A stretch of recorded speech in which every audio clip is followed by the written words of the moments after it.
السلام عليكم ورحمة الله وبركاته. برحب بحق على قناة الشريف ديكورات كهرباء، ونتمنى ان احنا نكون بنقدم لكم فيديوهات ومعلومات مفيدة بإذن الله. متنسوش تشتركوا معنا في القناة وتفعلوا زر الجرس عشان أي حاجة إن شاء الله بإذن الله ننزلها توصل لكم أولا بأول، وتعملوا لايك إن شاء الله لو الفيديو عجبكم بإذن الله. طبعا ما شاء الله دي تعتبر الشقة، لو تفتكروا معانا، أكبر شقة معمول فيها ليد بروفايل. احنا نفذناها الحمد لله. تمام. حاليا دلوقتي بدأت خطوات التشطيب بتاعها بفضل الله. اولا يعني ديت السماعات واللي كنت طبعا جاب الفوتينا تاتش. تمام. لقوا فوتينا تاتش والسبوتات ما شاء الله اللي هي اللي بالمحول. تمام. وكشافات طبعا لان كان في تزويدات كشافات، فدي ما شاء الله ما شاء الله الله اكبر الكميه كلها بتاعت السبوتات، لان طبعا ديت راح جايه من العتبه، يعني راح الزبون نزل العتبه جاب جاب البضاعه كلها من هناك مره واحده، وجايه متقفله كده في الكراتين. طبعا ده السبوت اللي هو اللي هيركب 7 سم. تمام.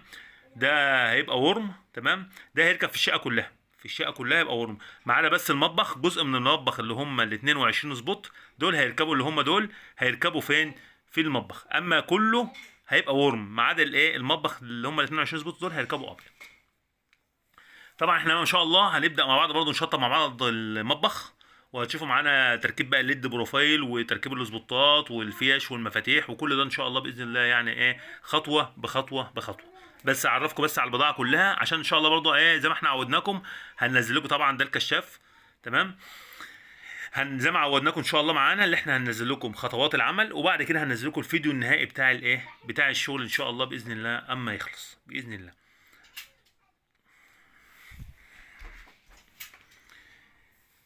طبعا ده الكشاف احنا فاتحين معظم في كشافات مفتوحه في اوضه النوم وفي في الصاله وفي الحمامات وفي الحمام اللي هو بتاع اوضه النوم.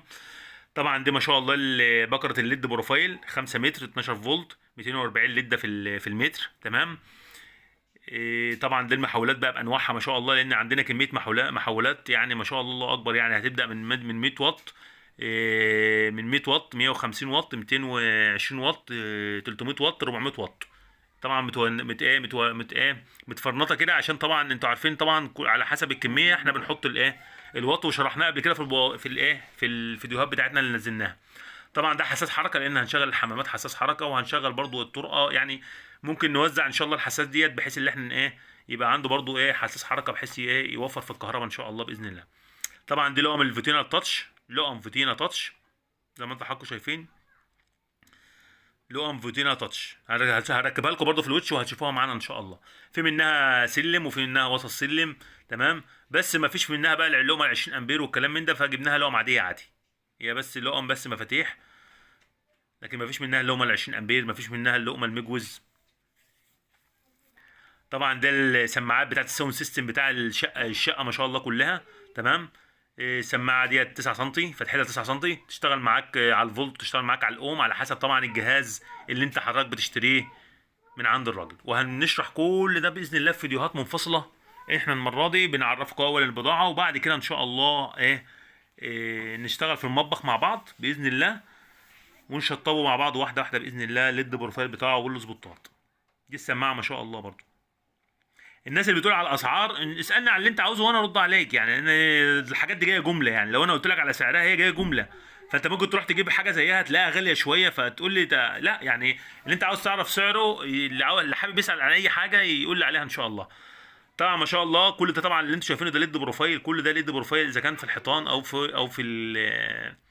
في السقوفه ما شاء الله، كل ده ما شاء الله الله اكبر، يعني لسه هنشطب واحده واحده. بس زي ما احنا اتفقنا هنخش على الاول على كل ده ليد بروفايل وسبوتات وسماعات وكشافات ما شاء الله، يعني ما شاء الله يعني. وطبعا هنا برضو للمرايه وحواليها برضو ليد بروفايل. احنا ما شاء الله عاملين كميه ليد بروفايل جباره يعني. طبعا ده المطبخ لو تلاحظوا هتلاقوا حتت كده عشوائيه بدون مقاس معين كده معموله. تمام. حته بتاع ده 10 هنا و2 12 حته بدون مش مقاسات معينه، يعني عشوائي، مقاسات عشوائيه، وحواليهم كل عود بروفايل حواليه 2 سبوت. تمام. طبعا احنا لو تفتكروا انا هنزل لكم ان شاء الله باذن الله روابط الفيديوهات كلها بتاعت الشقه دي من اول ما اتاسست لسحب الاسلاك. تمام. للجبس، لكل حاجه بفضل الله هنزلها لكم اسفل الفيديو ده، عشان اللي حابب ياخد فكره عن التاسيس، عن تعبئه الاسلاك، عن تفتيح الجبس، عن الليد بروفايل تركيب، وكل ده ان شاء الله. فطبعا هو كاتب لك البيانات اهو: 5 متر اللفه، 12 فولت، 240 لده في المتر، 5 سنين ضمان، تشتغل لخمس سنين، 3 سنين ضمان. تمام.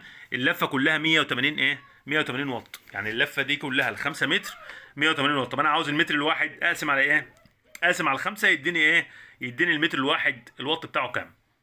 طبعا ده هيفرق معانا في عشان طبعا انت لو عملت 5 او 6 او 7 متر تعرف تجيب الباور سبلاي اللي معانا ده.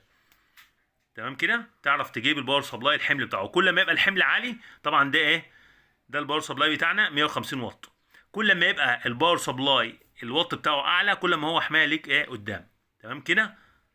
وهو طبعا الباور سبلاي ما بيأثرش على شدة الإضاءة ولا قوتها، هو بس بيحمي لك الشغل بتاعك كحمل. لكن اللي بيأثر لك على الإضاءة هو الليد اللي انت بتجيبه، اذا كان 120 لده او 240 لده. طبعا ميزه البقره الليد اللي معانا ديت اللي هي لها بدايه ونهايه، وهوريها لكم برضو لها بدايه ونهايه، فبتبقى لها ميزه. في بقر تاني بيبقى ليه سلكه واحده بس. تمام. وبعد ما احنا بنخلص خالص كده زي ما انتم شايفين بناخد على قد الامتار وبنقطع، لان هو عطيك كل 3 سم، كل 3 سم ممكن تقطع، كل 3 سم ممكن تقطع اهو. شايفين البقره اللي معايا؟ تحس ان هي لها بدايه ولها نهايه، لها بدايه ونهايه، فتقدر تشتغل من من الجنب ده ومن الجنب ده وتلحم في الباقي. بيبقى شغل معاك عباره عن بتجيب مكوه لحام والزير. تمام. ولحامها في منتهى السهوله ان شاء الله باذن الله. يعني ممكن ابقى اعمل لكم فيديو مخصوص للحام، لان في طريقه لحام الحمد لله بفضل الله تبقى اسهل طريقه بفضل الله بنشتغل بيها، بتوفر معانا وقت جامد مع الكميات دي، لان الكميات دي انت هتتقطع كتير. يعني بعد ما بتقطع اهوت لو تركز معايا كل 3 سم اهو من النحاسه دي اهي، من النحاسه دي للنحاسه الصفرا دي. تمام. دول كده تقطع منهم، وبعد كده هو عامل لك المقص اهو. لو تلاحظ كده عامل لك مقص مقص مقص، ما ينفعش تقطع قبلهم، لازم تقطع عندها، لان لو قطعت قبلهم بوظت الثلاث لدات اللي عندك، بوظت الثلاث لدات اللي عندك. ان شاء الله ابقى اعمل لكم فيديو كيفيه اللحام بمنتهى السهوله ما شاء الله، يعني ما فيش فيه اي مشكله خالص. طبعا اهم حاجه اللي الشعيرات دي تبقى تبقاش طويله قوي عشان تعرف تلحم لحام جيد ويبقى كويس معاك. وبدانا الحمد لله بفضل الله ننور بقى، نركب الباور سبلاي بتاعنا للجزء ده، وبدانا ننور الجزء اللي احنا ركبناه. طبعا القواطع الالومنيوم دي احنا كنا مركبينها، يعني مركبينها في الاول واحنا بنفتح الجبس، بس يعني ما رضناش ان احنا نشطب، لان قلنا نشطب الكميه كلها مع بعض، قلنا نشطب الكميه مع بعض. بس بعد اللي حصل، بعد اللي انا شطبته ده، انا كان يفضل ان احنا كنا نشطب ساعتها زي ما بنعمل في شغلنا كله، اي شغل ليد بروفايل. تمام. بس هو ما شاء الله الشغل ما شاء الله طالع جميل والله اكبر، يعني حاجه محترمه جدا يعني ما شاء الله، يعني الله اكبر، ربنا يبارك ويهني يعني.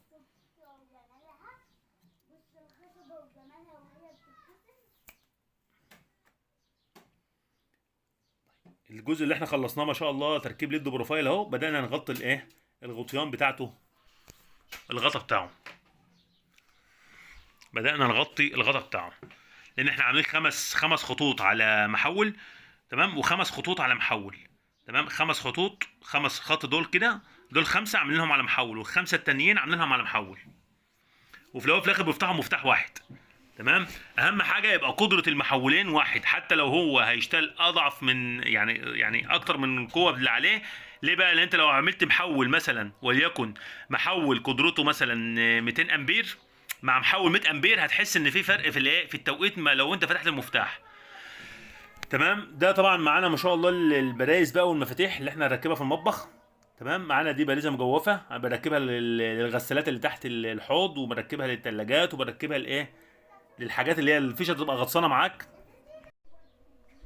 ودي طبعا السدادات، معانا سدادات، ومعانا البرايز، ومعانا اللومه دي، اللومه ال 20 امبير اللي بنحطها للغساله الاوتوماتيك، بنحطها للسخانات، بنحطها لاي حاجه مفتاح محمل بحيث تستحمل معاك. دي لومه 20 امبير، دخول وخروج كهرباء وارضي، دخول وخروج كهرباء وارضي، بتدخل فيها الكهرباء والارض بتاعت البريزه، وبتخرج منها يعني بتدخل منها الكهرباء والارضي وبتخرج منها للبريزه. وده طبعا الشاسيه بتاعنا. تمام. ولقم البرايز بتاعتنا. طبعا هنا ما شاء الله المطبخ زي ما انتم شايفين ما شاء الله كميه البرايز بتاعته ما شاء الله الله اكبر، يعني كويسه.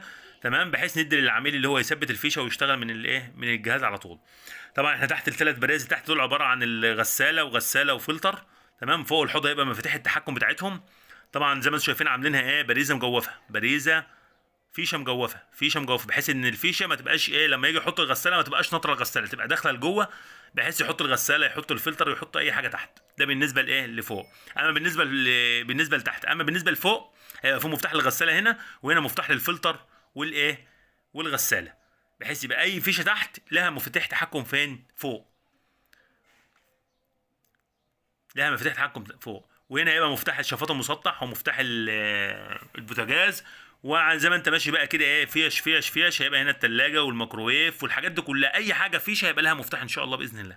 يعني اي فيش، هنا البوتاجاز وفوق الشفاط المسطح. وهنا برضو عندنا فيش عند الشباك، وعندنا الشفاط برضو ما شاء الله هيبقى في كشاف لهم كشاف طوارئ. تمام، مهم جدا لهم كشاف الطوارئ، عشان لو لا قدر الله النور قطع او الكارت بتاع الاعداد خلص ينور معاه الشقه. كده ما شاء الله كميه الليد بروفايل ما شاء الله كلها ركبت، ما شاء الله الله اكبر. الشكل جميل ما شاء الله، وطالعه ما شاء الله بعد التشطيب جميله ما شاء الله يعني. واللي هيتفرج معانا على الفيديوهات هيشوف ان الرسمه ديت في الاول خالص كنا احنا شغالين عليها، يعني واحنا بناسس طوب احمر كان الشقه ديت المهندس عاملها 3 دي، يعني الشغل ده بالظبط هتلاقيه في الصور اللي في الفيديوهات القديمه يعني. ما شاء الله يعني. طبعا بدانا بقى لما خلصنا الليد بروفايل وخلصنا المحاولات بتاعته ووصلناه، بدانا بقى نشتغل في الاسبوتات اللي هتبقى على الجنبين، يعني كل عود بروفايل عليه يمين وشمال سبوت.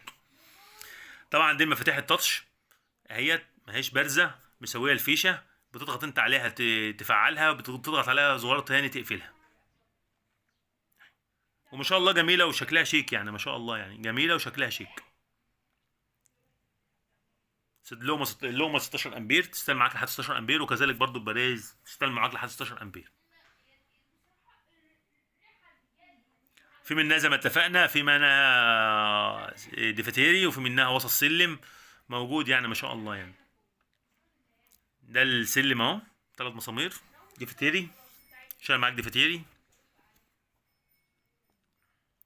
بس زي ما اتفقنا مفيش منها لو 20 امبير، مفيش منها بقيه الاكسسوارات التانية يعني.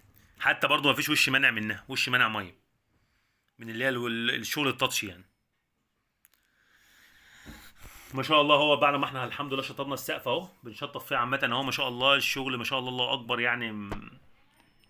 ولسه ان شاء الله الشقه كلها لما تخلص ان شاء الله ننزلها لكم كلها فيديو باذن الله برضه عشان نستفادوا، غير اللي احنا اتفقنا اللي احنا هننزل ايه مقطوعيات كده ان شاء الله من الشغل ايه واحده واحده برضه، بحيث ايه نفيد اخواتنا ونفيد الزباين، يبقى الناس برضه عندها فكره عن الشغل وتاخد فكره ان شاء الله يعني.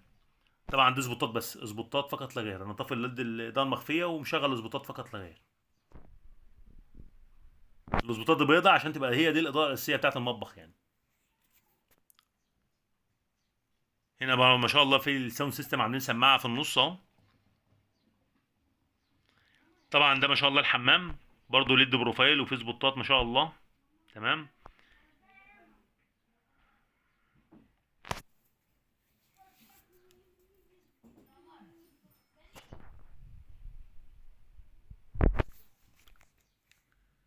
الحمام ده الحمام زي ما اتفقنا. تمام. دي القعده ورايا الشاور وفي جاكوزي. تمام. وطبعا في مكيف برضو معمول احتياطي في الحمام. اللي في برضو زي ما اتفقنا الموضوع الليد بروفايل برضو معانا. تمام. ومعانا حوالين هتبقى الاسبوتات، بس الاسبوتات هنا هتبقى ورم، الاسبوتات هنا هتبقى ورم مش بيضه. ماشي.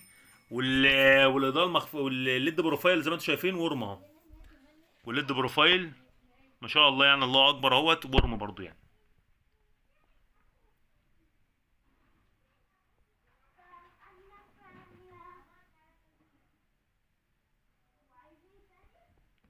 ان شاء الله باذن الله يعني ايه هنعمل لكم برضو مقتطفات كده من الشغل دي الحمد لله كانت البدايه باذن الله.